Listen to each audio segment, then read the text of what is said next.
아침에 나로 주의 인자한 말씀을 듣게 하소서. 성도 여러분 안녕하세요. 수요일입니다.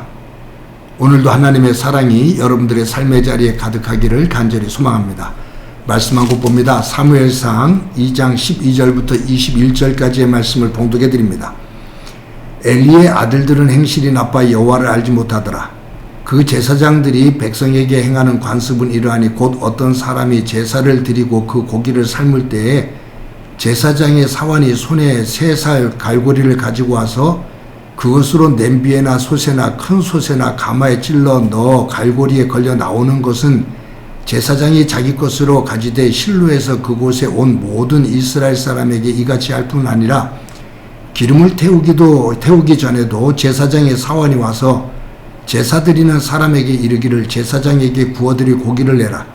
그가 내게 삶은 고기를 원하지 아니하고 날 것을 원하신다 하다가 그 사람이 이르기를 반드시 먼저 기름을 태운 후에 내 마음에 원하는 대로 가지라 하면 그가 말하기를 아니라 지금 내가 그렇지 아니하면 내가 억지로 빼앗으리라 하였으니 이 소년들의 죄가 여호와 앞에 심히 금은 그들이 여호와의 제사를 멸시함이었더라.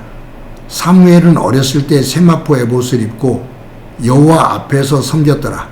그의 어머니가 매년 드리는 제사를 드리러 그의 남편과 함께 올라갈 때마다 작은 겉옷을 지어다가 그에게 주었더니 엘리가 엘가나와 그의 아내에게 축복하여 이르되 여호와께서 이 여인으로 말미암아 내게 다른 후사를 주사 이가 여호와께 간구하여 얻어 바친 아들을 대신하게 하시기를 원하노라 하였더니 그들이 자기 집으로 돌아가매 여호와께서 한나를 돌보시사 그로 하여금 임신하여 3 아들과 2 딸을 낳게 하셨고 아이 사무엘은 여호와 앞에서 자라니라. 아멘. 세상에서 가장 힘든 일 가운데 하나가 자녀 교육입니다. 세상의 명예와 권력, 부를 다 가진 사람이라 하더라도 자녀가 아주 망나니와 같은 삶을 산다면 그 부모는 절대로 행복할 수가 없습니다.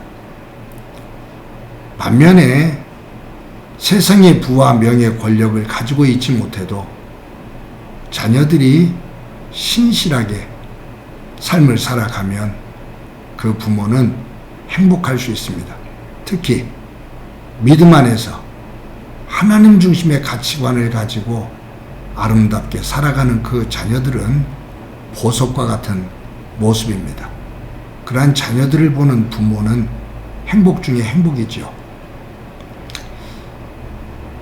자녀 교육에 있어서 왕도는 없습니다. 정부가 바뀔 때마다 교육 정책이 계속 바뀌는 이유가 있죠. 사실은 모르는 거예요.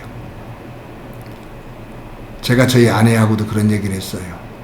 아이들을 키우고 그의 진로를 지도하면서 함부로 말할 수가 없는 것 같다. 이렇게 해라 저렇게 해라. 왜냐하면 나도 잘 모르겠다. 어떻게 펼쳐나가는 것이 좋은 건지 내가 잘 모르기 때문에 아이들에게 이렇게 해라 저렇게 해라 단정적으로 얘기를 못할 것 같다. 그래서 기도하면서 서로 상의하면서 가자 라고 말합니다. 왕도는 없습니다. 그러나 그 중심에 하나님 중심으로 다른 사람들에게 해를 끼치지 않고 사회에 악이 되지 않고 내가 기뻐하면서 할 수 있는 일을 찾을 수 있다면 그 속에서 모두가 같이 격려하고 행복할 수 있다면 그것은 최고의 삶이 아니겠는가 하는 생각을 해봅니다. 오늘 본문에는 2 가정이 나옵니다. 제사장 엘리 가정이 나옵니다. 그리고 우리가 지금 보고 있는 엘가나와 한나의 가정이 나옵니다.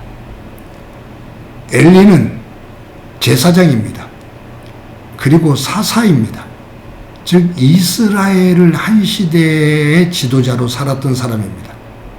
40년 동안 제사장과 사사로서 이스라엘을 이끌었던 사람입니다. 그에게는 홈니와 비누아스라는 2 아들이 있는데 오늘 본문에 나오는 것처럼 그 홈니와 비누아스는 하나님을 떠난 자녀들입니다. 하나님을 두려워하지 않습니다. 그래서 12절에서 이렇게 말하죠. 엘리의 아들들은 행실이 나빠 여호와를 알지 못하더라. 여호와를 알지 못하니 하나님을 믿지 않으니 그 행실이 하나님 중심이 아니고 세상 중심이 되는데, 거기에 보면 제사장인 아버지의 뒤를 이어서 제사장이 되는 사람들인데 제사를 드리면서 하는 행실을 보면 악해요. 하나님 앞에 드리는 제물을 자기들 마음대로 해요. 하나님을 두려워하지 않아요.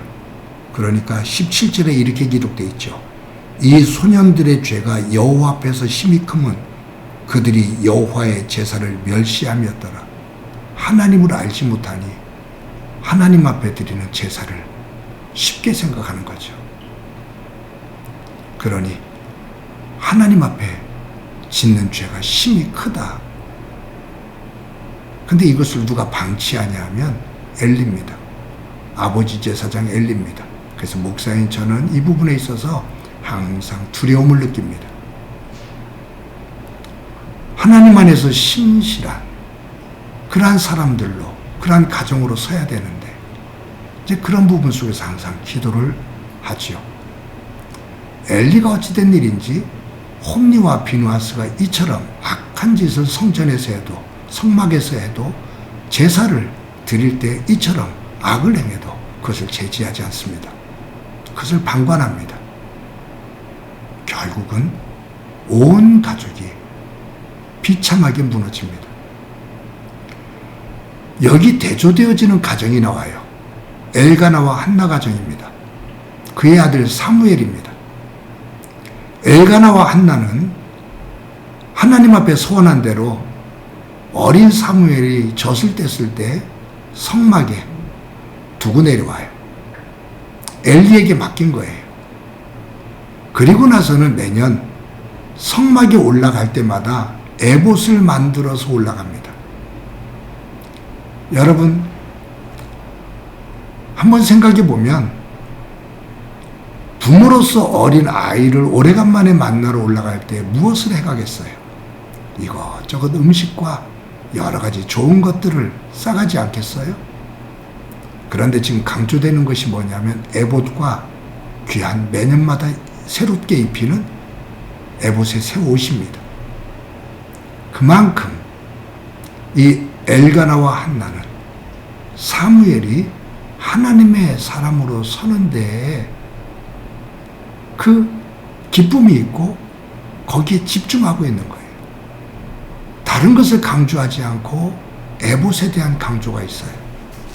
그랬을 때 성경은 이렇게 말하죠. 21절에 여호와께서 한나를 돌보시사 그로 하여금 임신하여 세 아들과 두 딸을 낳게 하셨고 아이 사무엘은 여호와 앞에서 자라니라. 엘리 아들 홈리와 비누아스는 하나님 앞에서 자라질 않습니다. 하나님을 떠납니다. 하나님을 두려워하지 않습니다. 그런데 어린 사무엘은 하나님 앞에서 자랍니다.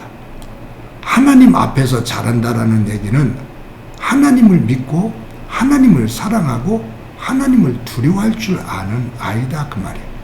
그런데 이 모습을 누구에게서 볼 수 있느냐? 부모입니다. 엘가나와 한나입니다. 홈리와 비누아스의 아버지 엘리가 제사장과 사사로서의 역할을 하고 있지만 말년에 그의 영안은 어두워질 대로 어두워져 있습니다. 그러니 자녀들의 그 경거망동한 그러한 신앙의 아픔의 모습을 그대로 방치하지요. 사랑하는 성도 여러분, 저와 여러분이 하나님을 사랑하고 두려워할 줄 아는, 하나님을 경외하는 자리에 설 수 있기를 원합니다. 그 모습이 우리의 자녀들에게도 이어지기를 소망합니다. 내 자녀들이 하나님을 사랑하고 하나님을 두려워할 줄 안다면 그 삶은 진정 복된 삶이 됩니다. 누가 그것을 약속하셨냐면 하나님이십니다. 오늘도 저와 여러분이 엘리의 가정이 아닌 엘가나와 한나와 같은 가정, 그와 같은 모습으로 살아가고 그 위에 하나님의 은혜가 충만하기를 간절히 소망합니다. 한번 기도합니다. 하나님의 은혜를 감사합니다. 오늘도 귀한 날 주신 것 감사합니다. 저희들이 삶을 살면서 엘리와 홈리와 비누아스가 보여주고 있는 하나님을 두려워하지 않는 모습이 아니라 엘가나와 한나와 사무엘이 보여주는 하나님을 두려워할 줄 알고 하나님을 사랑할 줄 아는 그러한 모습으로 하나님을 섬기며 살아가고 그 위에 주시는 은혜를 담는 믿음의 삶 되도록 은총 베풀어 주옵소서. 함께해 주시리라 믿고 예수님의 이름으로 기도드립니다. 아멘.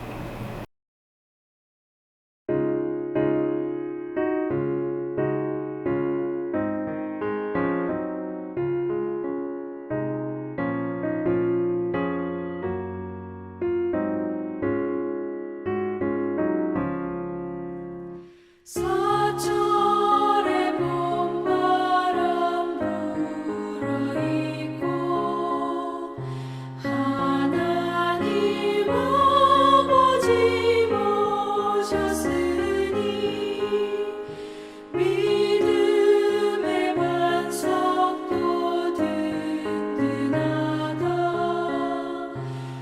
우리 집 즐거운 동산이라.